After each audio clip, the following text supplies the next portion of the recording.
प्रधानमंत्री कहते हैं कि किसी को भी रेवड़ियां बांटना विकास नहीं है। जो 15 लाख वाला पापड़ था वो किसने कहा था? हर घर में हर खाते में 15 लाख आएगा, वो किसने कहा था जी? बहुत हुई महंगाई की मार। अब की बार भाजपा सरकार तेल के रेट के बारे में जो बोल रहे थे, तेल के रेट कहां चले गए सर? जब अपनी बारी आई तो कोई फ्री भी नहीं। ये गैंगस्टर बनाए किसने थे? 4 महीने में हमने बना दिए। इन गैंगस्टरों को जेल में संरक्षण कौन देता था सर? हम देते थे, जेलें हमने बनाई। मान साहब बहुत बहुत स्वागत है आपका। बहुत बहुत धन्यवाद। 10 साल में आपने एमएलए से लेकर एमपी और मुख्यमंत्री तक का सफर तय कर लिया। 4 महीने की सरकार हो गई है आपकी अब तक। 4 महीने में बताइए 4 ऐसे कौन से बड़े वादे हैं या वो 4 ऐसी कौन सी गारंटियां हैं जो आपने पूरी की हो? जो काम बाकी की सरकारें कांग्रेस और अकाली दल की अब तक आखिरी 4 महीने में करती हैं, हमने पहले 4 महीने में करके दिखा दिए। हमने स्कूलों का काम शुरू कर रखा है, हमने मोहल्ला क्लिनिक बनाने शुरू कर रखे हैं, हमने बिजली माफ कर दी है, हमने जो करप्शन के लिए हेल्पलाइन जारी कर दी है। बहुत से लोग जो हैं उस पे कंप्लेंट कर रहे हैं। जो कचहरी लेवल पर, तहसील लेवल पर करप्शन थी वो बंद हो रही है। हमने बहुत से पुलिस अफसर पकड़े हैं। कल ही हमने एक थाना प्रभारी को पकड़ा है जो एक ड्रग स्मगलर से 10 लाख रुपए मांग रहा था। तो हम मतलब रिफॉर्म्स की तरफ, समाज सुधार की तरफ चले हुए हैं। मैं फिर कहता हूं, लोग बिल्कुल रेडी हैं। लोग कहते हैं टाइम लो जी अपना, बिल्कुल सही है। लेकिन कुछ लोग हैं जो जिनको ये लगता है कि शायद अब तो हमारी बारी नहीं आएगी तो विरोध कैसे करें, वो कोई ना कोई चीज निकाल लेते हैं विरोध करने के लिए। और पहली बार हुआ है कि बिजली के कट नहीं लगे खेतों में, वरना 8 घंटे होता था, 8 में से 4 मिलती थी, 3 मिलती नहीं थी, 2 शाम को आती थी, रात के 2 बजे आती थी। इस बार मुझे, क्योंकि मैं गांव से पता करता रहता हूं, जो दोस्त मित्र है मेरे, वो कहते हैं इस बार तो बंद ट्यूबवेल में हमने धान की बुआई की है। इस बार इतनी बिजली आई है। तारें वही हैं, खंबे वही हैं, ग्रिड वही है, ट्रांसफर वही है, नीयत बदल गई। बस नीयत साफ हो तो सब कुछ हो सकता है। बिजली मुफ्त देने का हमने वादा किया था, तो हमने 1 जुलाई से 300 यूनिट पर मंथ, 2 महीने का साइकिल है हमारे बिलिंग का, 600 यूनिट पर मंथ। कोई उसमें किलोग्राम किलोवाट की लिमिट नहीं है, 1 किलोवाट या 2 किलोवाट। उसमें आम घर भी आते हैं, जनरल भी आते हैं, SC BC फ्रीडम फाइटर सब आते हैं इसमें। तो मैंने बिजली बोर्ड की मीटिंग ली। मैंने कहा जी 1 जुलाई से हम फ्री करने वाले हैं, तो आप हमें ये बता दीजिए कि कितने घरों को जीरो बिल आएगा सितंबर के पहले हफ्ते में। तो मुझे ABP के इस शिखर सम्मेलन में बताते हुए खुशी हो रही है कि सितंबर के पहले हफ्ते में, क्योंकि जुलाई और अगस्त का बिल सितंबर के पहले हफ्ते में आएगा, 74 लाख घरों में से 51 लाख घरों को जीरो बिल आएगा। ये पहली गारंटी हमारी जो हमने पूरी की है। अब तक हम 9053 एकड़ 9053 एकड़ ऑफ जमीन, ਜਿਹੜੀ लैंड ਜਿਹੜੀ ਪੰਚਾਇਤਾਂ ਦੀ ਜਾਂ ਫੋਰੈਸਟ ਆਫਿਸ ਦੀ ਸੀ, ਵੱਡੇ ਵੱਡੇ ਰਸੂਖਦਾਰ ਜਾਂ ਪੋਲੀਟੀਕਲ ਲੋਕ ਜਾਂ ਉਹਨਾਂ ਦੇ ਰਿਸ਼ਤੇਦਾਰ ਉਹਨੂੰ ਦੱਬ ਕੇ ਬੈਠੇ ਸੀ। ਕਿਉਂਕਿ ਜੇ ਦੋਨਾਂ ਸਰਕਾਰਾਂ ਦੇ ਵਿੱਚ, ਦੋਨਾਂ ਸਰਕਾਰਾਂ ਦਾ, ਅਕਾਲੀ ਦਲ ਦੀ ਸਰਕਾਰ ਵੀ ਰਹੀ, ਕਾਂਗਰਸ ਦੀ ਵੀ ਰਹੀ, ਤੇ ਜ਼ਮੀਨ ਉਸੇ ਬੰਦੇ ਕੋਲੇ ਰਹੀ, ਇਹਦਾ ਮਤਲਬ ਉਹਦੀ ਦੋਨਾਂ ਸਰਕਾਰਾਂ ਦੇ ਵਿੱਚ ਆਟੀ ਗਾਟੀ ਹੈ, ਉਹਦੀ ਸੈਟਿੰਗ ਹੈ ਦੋਨਾਂ ਸਰਕਾਰਾਂ 'ਚ। ਕੱਲ ਹੀ ਮੈਂ ਗਿਆ, ਤੁਸੀਂ ਦਿਖਾਇਆ ਵੀ ਹੈ, ਜਦੋਂ ਅਸੀਂ ਪ੍ਰਚਾਰ ਕਰਦੇ ਸੀ ਆਹ ਗਰੰਟੀ ਤਾਂ ਵਿਰੋਧੀ ਪਾਰਟੀਆਂ ਵਾਲੇ ਕਹਿੰਦੇ ਸੀ ਪੈਸੇ ਕਿੱਥੋਂ ਆਉਣਗੇ, ਪੈਸੇ ਕਿੱਥੋਂ ਆਉਣਗੇ? ਤਾਂ ਅਸੀਂ ਜਵਾਬ ਦਿੰਦੇ ਸੀ ਪੈਸੇ ਇੱਥੋਂ ਹੀ ਆਉਣਗੇ, ਪੈਸੇ ਤੁਹਾਡੇ 'ਚ ਹੀ ਪਏ ਨੇ, ਪੈਸੇ ਸ਼ਿਵਾਲਿਕ ਦੀਆਂ ਪਹਾੜੀਆਂ ਦੀਆਂ ਜੜ੍ਹਾਂ 'ਚੋਂ ਲੱਭਣਗੇ।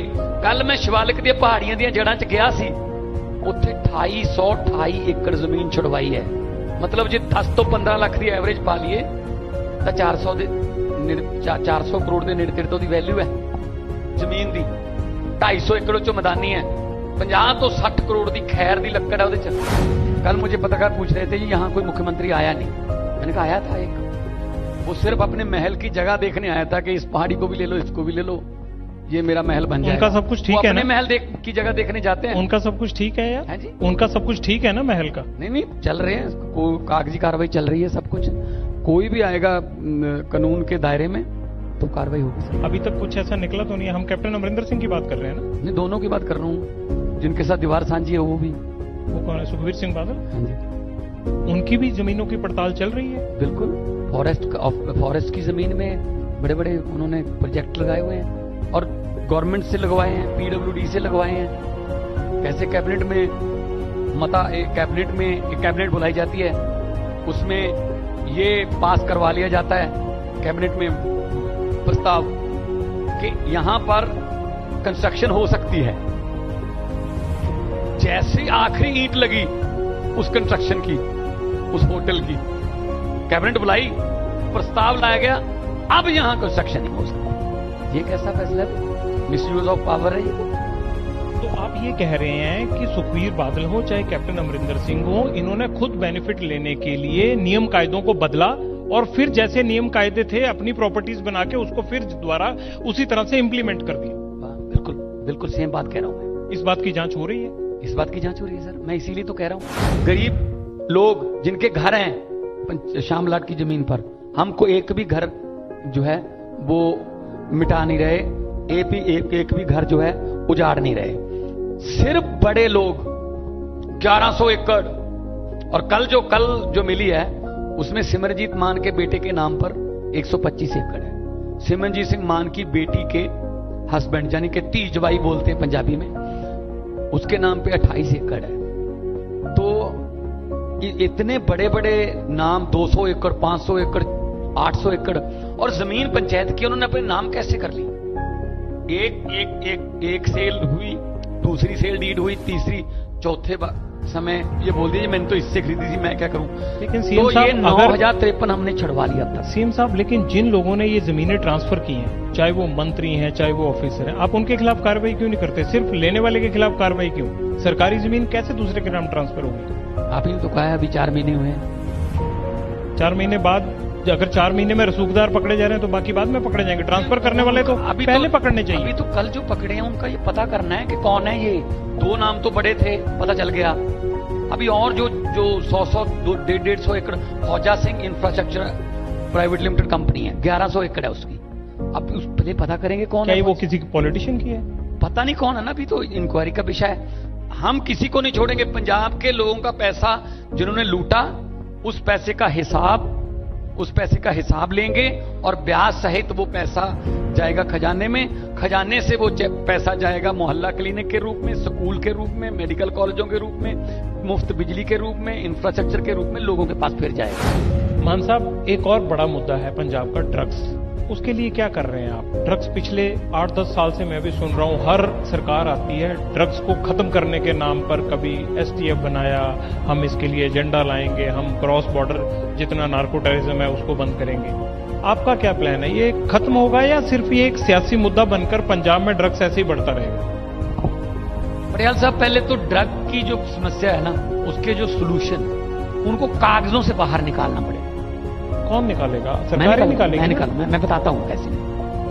मैं जो ड्रग लेते हैं उनको मैं पेशेंट मानता हूं। गांव वालों की सिंपैथी उनके साथ है, यार इनके घर बर्बाद कर दिया। मैंने पुलिस को स्ट्रिक्ट ऑर्डर दिए हैं, सभी एसएसपी को, सभी कमिश्नर्स को बुला के, कि सबसे पहले आप चाहे सिविल में जाओ, चाहे कहीं से भी इधर उधर से पता करो, गांव वाले बताने को तैयार हैं, उनका नाम मत आगे लेके आना। पहले वो उसको पकड़ो जो गांव में ड्रग देके, उसको पकड़ोगे, उससे पूछो कहां से लेके आता तू।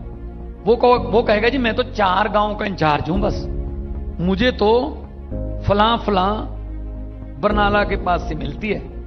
उसको पकड़ो बरनाला वाले को, वो कहे जी मेरे पास तो 3 जिले हैं बस, बरनाला, संगरूर और मानसा, मैं तो जी मोगा से लेके आता हूं। मोगे वाले को पकड़ो, मोगे वाला कहेगा जी मेरे पास तो 8 जिले हैं मालवा के, मैं तो तरन तारण जाता हूं। जितने लेवल तक ऊपर जा सकते हो जाओ, सबको पकड़ो। जो नीचे, सबसे नीचे वाली कड़ी रहेगी सर, जो एडिक्शन में है, उनकी सप्लाई बंद हो जाएगी, उनको क्रेविंग होगी, तड़पेंगे, उनके लिए हम क्लिनिक खोल रहे हैं, उनको हम मेडिकली ठीक करेंगे, उनकी काउंसलिंग करेंगे, साइकेट्रिस्ट बुला के उनको समाज में वापस लेके आएंगे, उनको ये लगे कि हाँ हम भी समाज का हिस्सा हैं। अब वो आधा तो इस बात से टूट चुके हैं शायद हम समाज का हिस्सा ही नहीं है। ये कागजों से बाहर निकल के हम इस पे लगे हुए हैं। मुझे उम्मीद है अगले महीने तक इसके अच्छे रिजल्ट। बहुत बहुत शुक्रिया मान साहब।